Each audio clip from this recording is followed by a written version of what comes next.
General Janjua کی اچانک موت ایک معمہ بنی ہوئی تھی۔ ان کی اہلیہ نے نواز شریف پر الزام لگایا کہ وزیر اعظم نے ان کے شوہر یعنی آرمی چیف کو قتل کروایا ہے۔ ایک امریکی ادارے نے تحقیقات سے بتایا کہ جنرل آصف نواز جنجوا کے بالوں میں زہر کی معمولی مقدار پائی گئی ہے۔ اس انکشاف کے بعد جنرل جنجوا کی لاش کو قبر سے نکالنا پڑا۔ ان کا دوبارہ پوسٹ مارٹم ہوا، جس کے نمونے امریکی، برطانوی اور فرانسیسی ڈاکٹرز نے ٹیسٹ کیے۔ ان کی مشترکہ رپورٹ میں جنرل جنجوا کی موت کو ایک حادثہ قرار دیا گیا اور لکھا گیا کہ ان کے جسم سے زہر کے شواہد نہیں ملے۔ جنرل جنجوا کی جگہ نئے آرمی چیف عبدالوحید کاکر تھے۔ آئینی طور پر انہیں بھی صدر مملکت نے ہی تعینات کیا تھا، لیکن اس بار انہوں نے وزیر اعظم سے مشورہ تک کرنا گوارا نہیں کیا تھا۔ یہ بات بھی دونوں رہنماؤں میں ایک مستقل تنازع کا باعث بنی رہی۔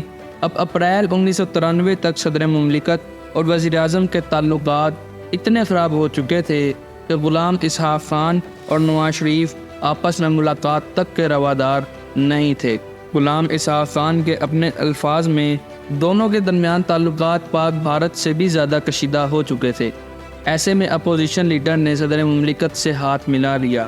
وہ حکومت گرانے کے لیے بہت بے چین تھے، اتنے بے چین کہ انہوں نے اپنے اراکین اسمبلی کے استعفے تک صدر مملکت کو جمع کروا دیے۔ تینوں بڑے سیاستدانوں کے انہی رویوں کی وجہ سے ملکی معاملات پوائنٹ آف نو ریٹرن تک آ گئے تھے۔ ایسے میں وہ ہوا جو دنیا کی جمہوری تاریخ میں شاید ہی کسی نے سنا یا دیکھا ہوگا۔ ایک وزیر اعظم نے اپنے ہی صدر کے خلاف قوم سے خطاب کیا۔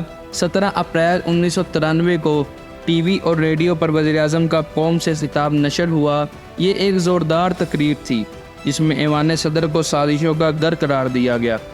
نواز شریف نے ایوان صدر پر الزام لگایا کہ ان کے ساتھیوں کو توڑنے کے لیے وزیر اعظم بنانے کے لالچ دیے جا رہے ہیں۔ نواز شریف نے یہ پھپتی بھی کسی کہ اس وقت اسلام آباد میں 10-15 وزیر اعظم اپنے نیو وزراء تلاش کرتے پھر رہے ہیں۔ دلچسپ بات تو یہ ہے کہ جن لوگوں کو وزیر اعظم بننے کی آفر کی جا رہی تھی ان میں نواز شریف کے سگے بھائی شہباز شریف بھی شامل تھے۔ تقریر میں انہوں نے ایوان صدر کو مخاطب کرتے ہوئے کہا کہ استعفیٰ نہیں دوں گا، اسمبلی نہیں توڑوں گا، ڈکٹیشن نہیں لوں گا۔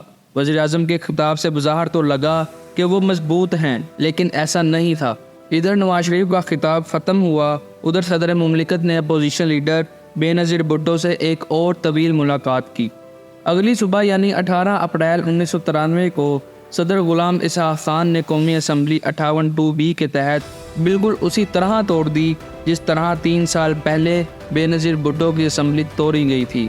فرق صرف یہ تھا کہ اس وقت نواز شریف منتخب وزیر اعظم کو گھر بھیجنے میں تعاون کر رہے تھے، آج یہی کام محترمہ بے نظیر بھٹو کر رہی تھیں۔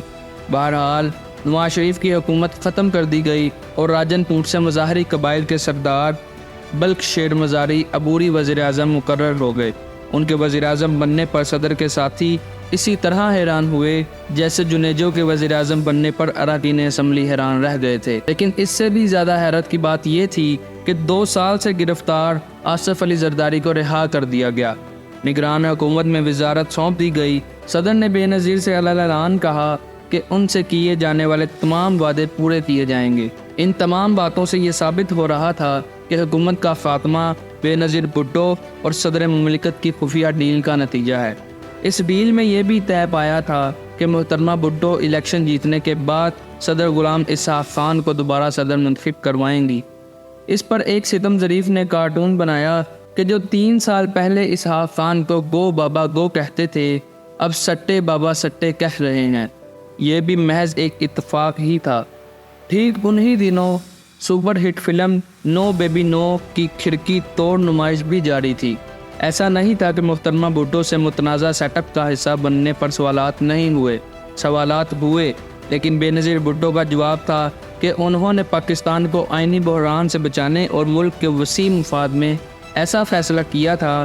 دلچسپ بات یہ ہے، ٹھیک یہی وسیع تر ملکی مفاد مولانا فضل الرحمان کے پیش نظر بھی تھا اور وہ اس عبوری قومی حکومت کا حصہ تھے، لیکن یہ عبوری سیٹ اپ 39 دن تک چل سکا کیونکہ نواز شریف کی برطرفی کا معاملہ سپریم کورٹ تک گیا، لیکن چیف جسٹس نے فیصلے سے پہلے ایک اہم شخصیت کو فون کیا اور اہم ترین سوال کا جواب مانگا کہ کیا اسمبلی بحال کر دی جائے۔